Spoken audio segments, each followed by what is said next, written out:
right, today's lesson is lesson 60, part 2, measuring with cups, tablespoons, and teaspoons, and reading a recipe. So if you've ever cooked or baked something, you have to follow a recipe. And here I have a recipe for brownies. Now, if you want, you can do this at home with your parents to make brownies using these measuring tools.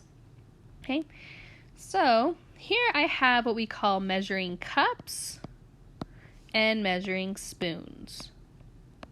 And I use these to put the correct amount of each ingredient into my mix. Okay. Now each one is marked to tell me how big it is. Now it's kind of hard to see on these red ones, but they're all marked to show how big each cup or spoon is. When I want to measure liquid, it's measured in this, which is called a liquid measuring cup. Okay, and you can tell it's liquid because it's always got, liquid measuring cups always have these little spouts to help you pour it. Okay, so if I wanted 1 cup of water, I would fill up my measuring cup to the 1 cup line like this. Okay, just like that. Of course, water wouldn't be green, but it makes it easier to see. Now notice there is extra room at the top. Okay, but there's no measurement, so I can't really use it. So if I needed 2 cups of water, I would fill up to the 1 cup mark 2 times, or use a bigger size cup. Okay. So if I needed to do half a cup, we can see here that there's a half a cup line. So a half a cup, I would just fill up to that half a cup line. But let's say I needed 2 half cups. Well, a half a cup plus a half a cup equals a full cup. So I could just fill it up to the 1 cup line. So a half a cup plus a half a cup equals 1 full cup. Okay. We also have what's called a quarter of a cup. Okay. Now a quarter of a cup we can see here. Let's erase that. Quarter of a cup is at this point. Okay. So if I wanted to fill it up, if I had 4 of them, it would be 1, 2, 3 fourths, and then 4. So 1 cup equals 4 quarter cups. Okay. If I need to do a third of a cup, I could do a third of a cup plus a third of a cup plus the third of a cup would equal 3/3, which equals 1 full cup. Okay.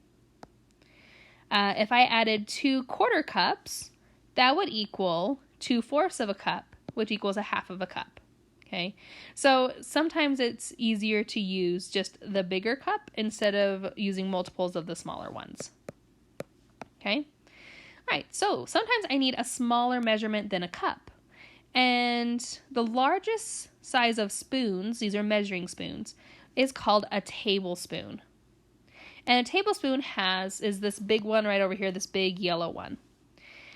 And tablespoons have abbreviations, and it's TBSP, so tablespoon, or just a capital T. Okay. You usually see the abbreviations in recipes. It makes it a little easier to read it. Okay. A teaspoon, which is this middle one here. Let's see if you can, there we go. This one, that's a teaspoon, and it is abbreviated as TSP or a lowercase t. Okay. We also have a half a teaspoon, a quarter teaspoon, an eighth of a teaspoon, just like we have a half of a tablespoon, just for smaller amounts. An eighth of a teaspoon, of course, is the smallest, as you can see in this picture. So sometimes you don't have to use measuring spoons. It just depends on the recipe. Okay. So if I have all of these ingredients, we can see that I would need the half of a cup, which would be this one here. I would need the full cup of sugar, which is this one. A third of a cup of flour. Or 3/4 a cup of flour. So if you look at my numbers here, I don't have 3/4, but I do have a 1/4. And if I use this 3 times, that would give me 3/4. Okay. For the teaspoons, I have a half a teaspoon, which is this one here. I have 1 full teaspoon, and then I have a third of a cup of chopped walnuts, which is this final one that we haven't used. Okay, so we can't really show making these brownies in the video, but if you want, you can ask your parents to help you make this at home, and it's really delicious. And that's it for this lesson. Good luck on your homework.